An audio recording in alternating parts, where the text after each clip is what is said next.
Dear distinguished guests and speakers, we are delighted to have you here to participate and share with us a panel luncheon entitled, "Is it a new game in the Gulf? Prospects for Changing American Policy." There is a new foreign policy team in Washington. Pompeo and Bolton have inherited some of the Trump administration's intractable crises. Today, we have three critical issues. First, the Iran agreement is up in the air.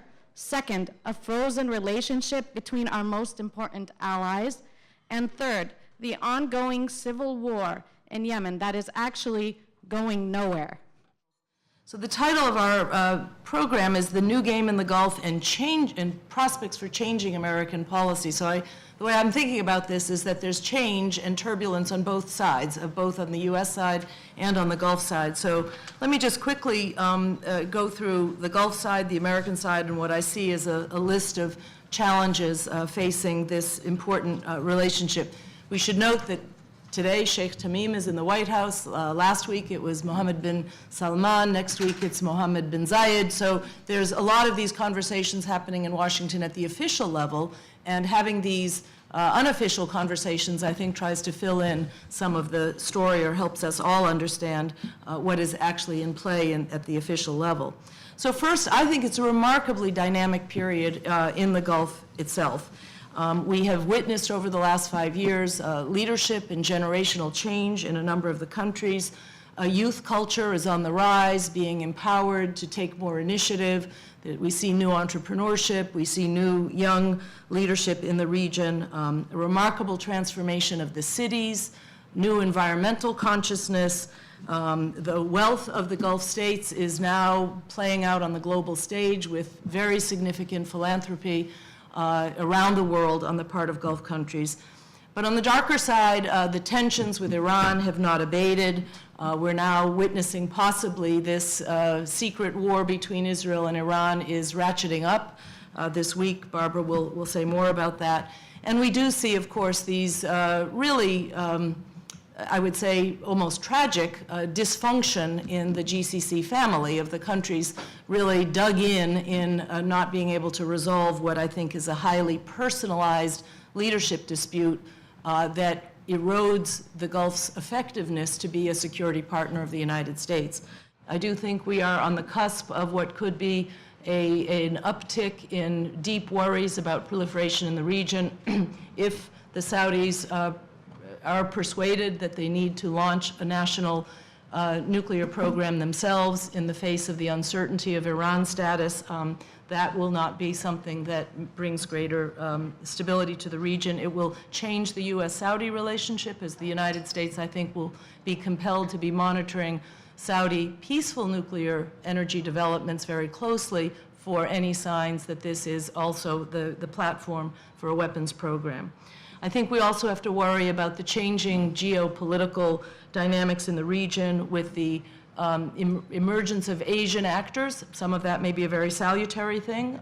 The return of Russia to the region, the shifts in perception about American power, and the shifts in the reality of American commitment to the region. I think all of that is an important context in which we have to look at America's interaction with the Gulf countries.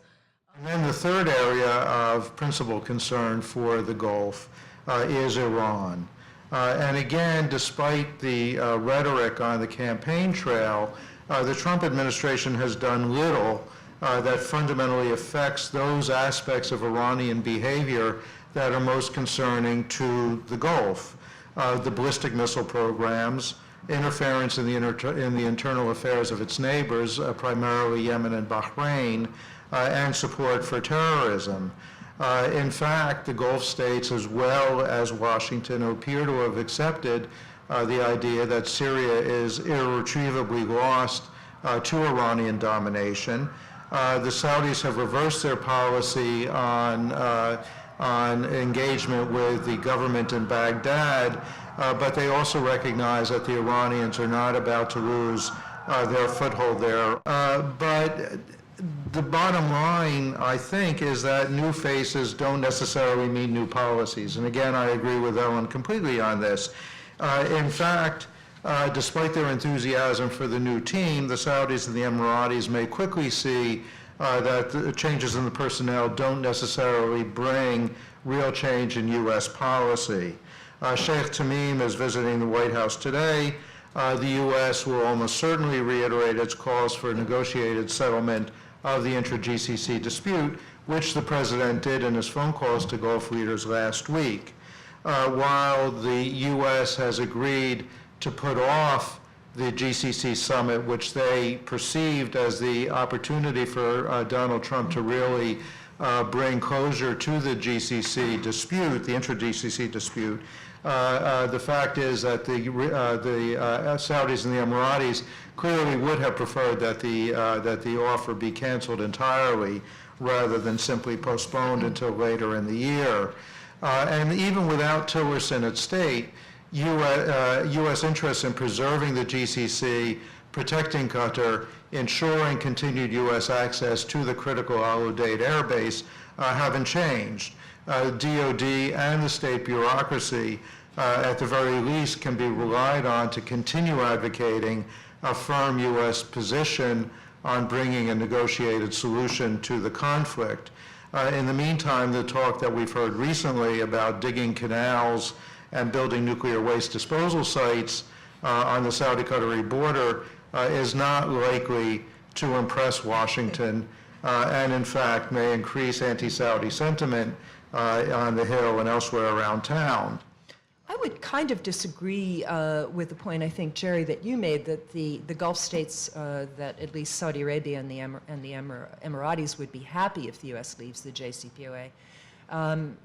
You know, as it stands now, this is an agreement which does prevent Iran from developing nuclear weapons for at least a decade. And the concerns of the GCC have been more about Iran's regional interventions, I think, than they have been about the nuclear issue. Where it becomes frightening, as Ellen pointed out, is that it opens the way to proliferation, to the Saudis developing a so-called peaceful nuclear program, which could easily turn military, and then perhaps Turkey, other countries in the region also seeking nuclear weapons.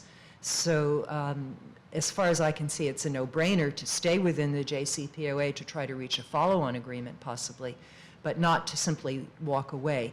The Trump administration has already achieved its goals in many respects in regard to Iran. The uncertainty cast over this agreement has been a major disincentive to foreign companies investing in Iran. We have seen the rial, the Iranian currency, almost in free fall in the last few days and weeks as Iranians anticipate that Trump will leave the JCPOA. There has been domestic unrest in Iran that's been primarily caused by poor economic conditions and the failure of the Rouhani government to actually meet the expectations that it set for economic development following the JCPOA. This unrest, of course, has led to a lot of very fevered speculation in Washington over whether the Iranian government is seriously threatened. I think one area where we might look for some change in policy under Bolton and Pompeo is whether the United States is now actively going to promote regime change in Iran. So I'm concerned that all of the various elements of U.S.-Iran engagement are atrophying. Under the Obama administration, of course, we had elaborate negotiations that led to the JCPOA, relations that were built between U.S. officials and Iranian officials at many levels of the bureaucracy. These are also drying up as well as people are being reassigned or are leaving the government. And, you know, the JCPOA was supposed to be a foundation for discussions about other issues.